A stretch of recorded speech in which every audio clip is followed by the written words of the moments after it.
Uttarkashi, Latur, Bhuj. Words that are engraved in our national memory like inscriptions on so many tombstones. Thousands upon thousands of people who never got a chance to find out what happened or what they should have done. Caught in the tragic moment, the men, women, and children of these unfortunate towns were trapped in the fury of angry nature and the grip of their own ignorance. Could they think? Did the sudden onslaught leave them time to reflect? Did they tell themselves, if only we had been better prepared? We'll never know. We can only conjecture what their feelings must have been as they saw the earth arise to smite them down in that frozen moment of their tragic lives. Think about it. You and I are left to ask the questions that they never had a chance to voice, to find the answers they will never find. Answers that may save our lives. Why do earthquakes happen? How can we protect ourselves? What must we do to minimize the damage? And if the answers to these questions can save us from losing precious, innocent lives, then do we need any more reasons for learning? Around 1960, scientists came to the conclusion that the Earth's rigid outer crust was not a single piece, but was broken up into about 6 large continental plates and about 14 subcontinental-sized plates. At the boundaries of the 2 plates, 3 kinds of motion can take place. They can collide with each other.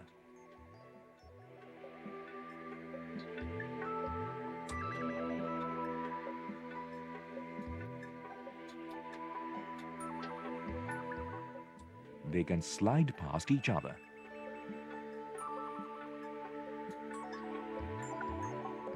Or they can move away from each other.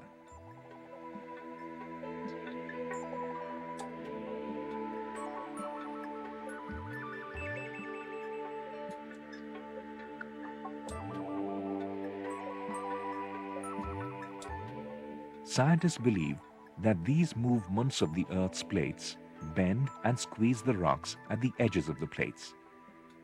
Sometimes this bending and squeezing puts great stress on the rocks. Rocks being somewhat elastic in nature, they can bend without breaking. If the stress becomes too great, the rock layer will suddenly rupture and rebound to an unstrained condition.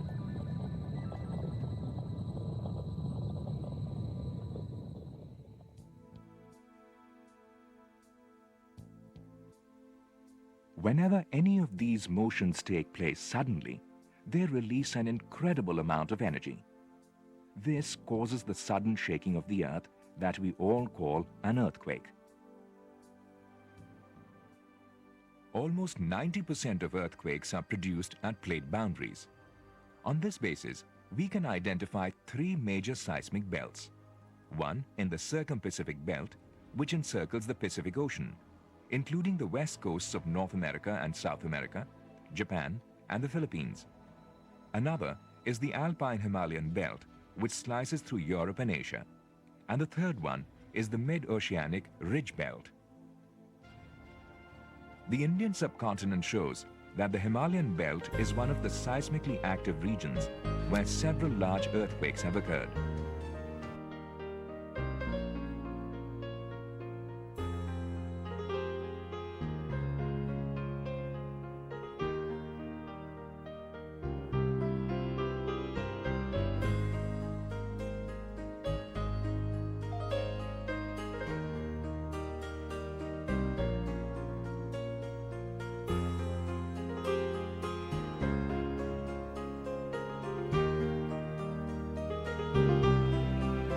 Can we predict earthquakes? Imagine how simple it would be if you could just warn people that a quake was going to hit a particular region on a given day. Everyone could gather their belongings and move to safety until it got over. Sorry, no such luck. Take the example of China. The earthquake that hit Liaoning in the province of Manchuria in 1975 was successfully predicted from the warnings given by a series of tremors that preceded it. People were evacuated and only a few people were injured. But the quake that hit Tangshan in eastern China the next year came entirely without warning. This time, more than 240,000 people were killed. So you can't predict which quake will be predictable. India has been divided into 5 seismic zones. Zone 5 denotes the most active region where earthquakes are likely to be of higher magnitudes.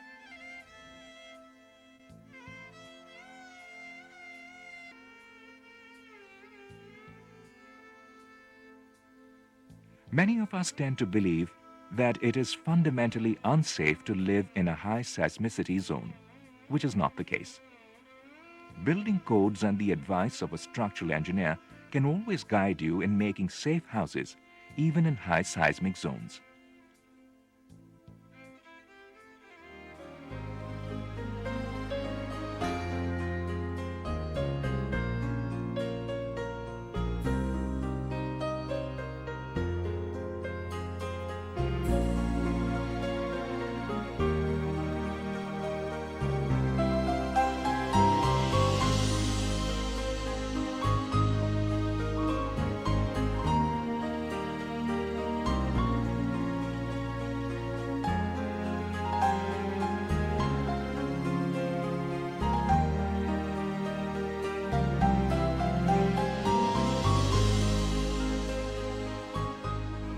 Earthquakes don't just throw up bricks and mortar, beams and buildings. They also throw up a lot of words we don't normally hear. Shock waves, seismic zone, Richter scale, focus, epicenter. And I'm sure many of us don't even know the difference between the magnitude and the intensity of an earthquake. When a rock mass ruptures, the release of strain energy produces seismic waves. Just as wind energy causes waves in water to move across a lake or ocean, seismic waves move through the layers of the earth. The ground starts shaking because of the passage of the seismic waves through the Earth's surface layer. Damage and destruction occur when this ground motion interacts with man-made structures.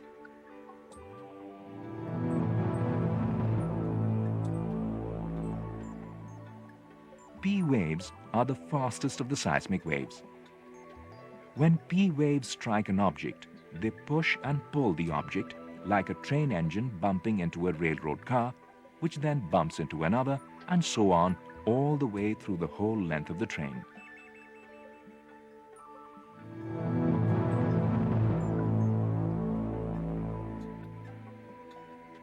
S waves, or the secondary waves, are second to arrive at the recording station. These waves are also called as shear waves.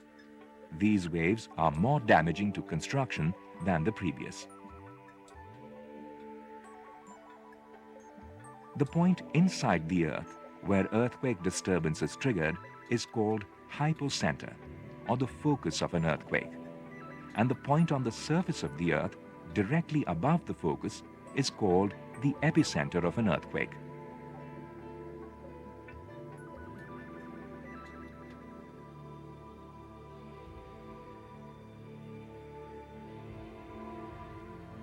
Different from the magnitude of earthquake, the intensity represents the direct effects on humans, their products, and the features of the Earth's surface at some place or locality, as determined by direct observation. It is an effort to quantify the level of destruction or degree of damage at a particular place measured on an intensity scale of 1 to 12. While the intensity of an earthquake varies from place to place, the magnitude remains the same regardless of location.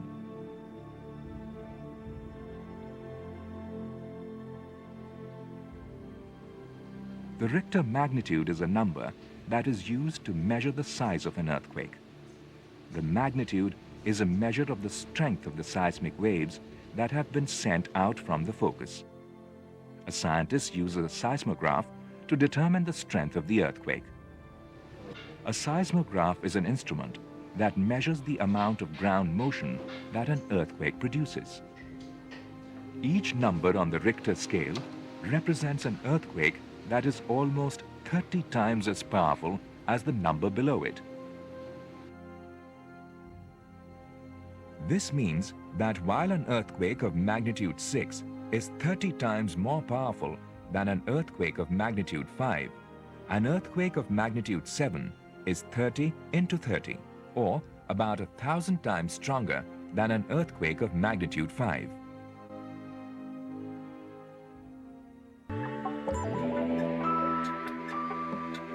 Contrary to layman's perceptions, earthquake prediction is not the be-all and end-all of earthquake research. Studying the seismic activities is a major area of research, which also helps in identifying active faults and the likely sources of seismic activities in the future.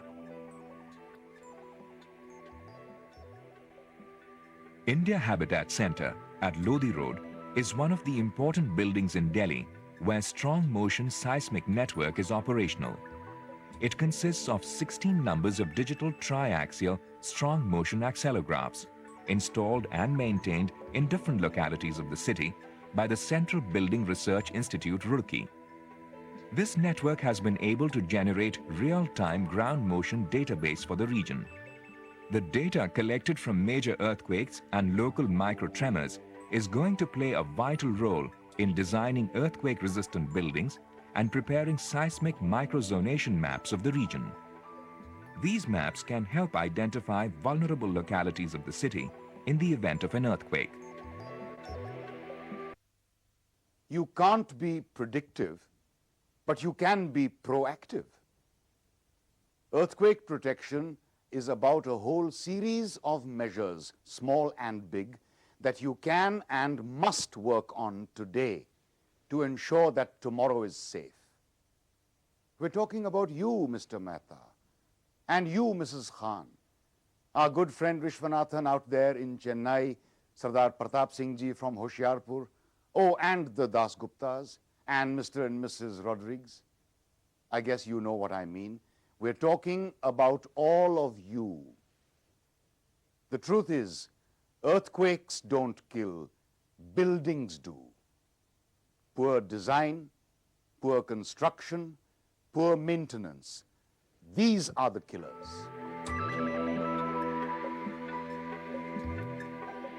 The focus is on buildings. Here are some important measures that each one of you should build into your lives. 3 points to remember. If you're building a house, you can build for safety. If you are living in a house or flat, you can improve its safety. If you are looking for a place to stay, you can look for safety.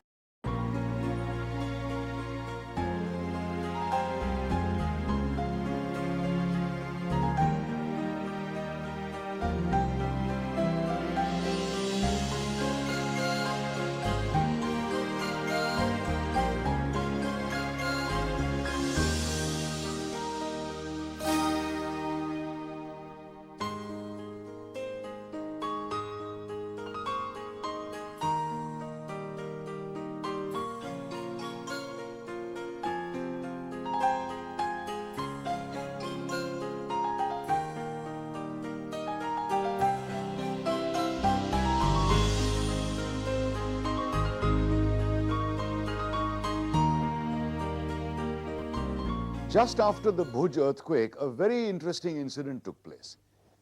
A friend of mine who was looking out for a house to buy went to the construction site of a new apartment block to meet the builder. Impressed by the look and design of the building, he simply asked the builder, "I'm sure you must have followed the earthquake code of the Bureau of Indian Standards?" The builder replied, "Sir ji, safety is no problem, but ye code word ka kya chakkar hai?" This is the Bureau of Indian Standards located at Manak Bhavan in Delhi. What many of us don't realize is that the BIS has provided specific guidelines in the form of building codes for earthquake-resistant buildings. For low-strength masonry construction, BIS guidelines 13823 1993 can be followed. For earthen buildings, guidelines 13827 1993 can be followed. For multi-storied construction, BIS code number 4561893 and 4326 13920 should be followed. But unfortunately, many builders are neither aware of these codes and guidelines nor obliged by law to follow them. That we can educate ourselves about very basic but very crucial points related to our safety. One major concern for safety is related to multi-storied buildings, an unavoidable part of any big city or metro.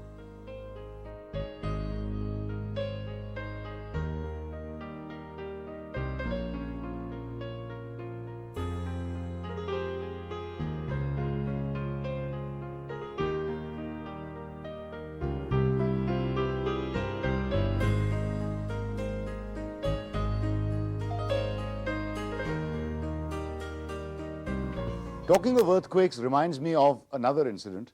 It was in the month of February last year. The Bhuj tragedy was fresh in our minds. One day, my Bengali neighbor, Mr. Dasgupta, came rushing to me and said, "Nasir bhai, Latur mein ho chuka, ab Bhuj mein bhi hua, agar apne Mumbai mein hua, to अपन कहाँ जाएंगे? अपन को तो ये भी नहीं पता कि अपना बिल्डिंग earthquake का झटका ले पाएगा कि नहीं." First, I tried to laugh away his fear, but later I thought seriously and consulted a structural engineer who told us that the building is safe and can withstand the earthquake shocks. But that left me wondering once again, what if his answer had been no? I expressed my doubt to him, and he told me that there is nothing to fear even if your house is not properly earthquake resistant. You can still make it so by adopting simple, cost-effective and convenient techniques. So don't panic, just take the right measures.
So far, we've told you a little about earthquakes and how they happen, as well as the different measures for earthquake protection in building construction, location, and design. But earthquakes will still happen. So you also need to know a little more about the forces released by an earthquake, the way they affect buildings, settlements, and human beings, and to learn some survival skills. Two of the most dangerous forces released by an earthquake are ignorance and panic. Together, they probably injure and kill more people than the earthquake itself.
In the event of an earthquake, here's what you should be doing. And remember, what you don't do can be as important as what you do.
When an earthquake occurs, one must do the following. Hide yourself under a bed or table. If this is not possible, stand in a corner or under the doorway. If you are in a single-story building, go out immediately into the open. But if the building is multi-storied, then don't rush to the staircase. Also, if caught outdoors, the rules to be followed are: rush to an open space.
Well, I hope you benefited from this program on earthquake safety.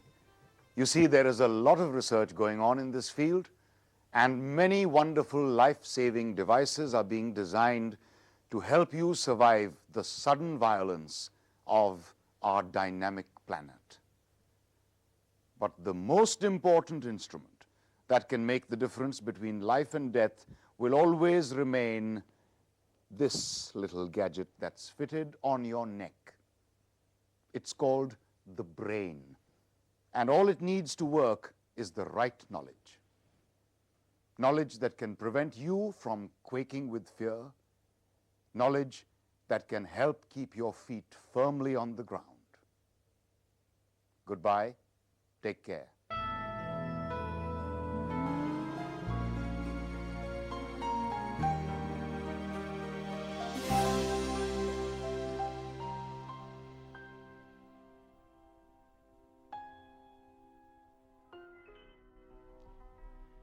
বিস্তীর্ণ পাররে অসংখ্য জনরে হাহাকাৰ শুনিও নিশব্দে নীৰৱে বুঢ়ালুইত তুমি বুঢ়ালুইত বোৱা কিয়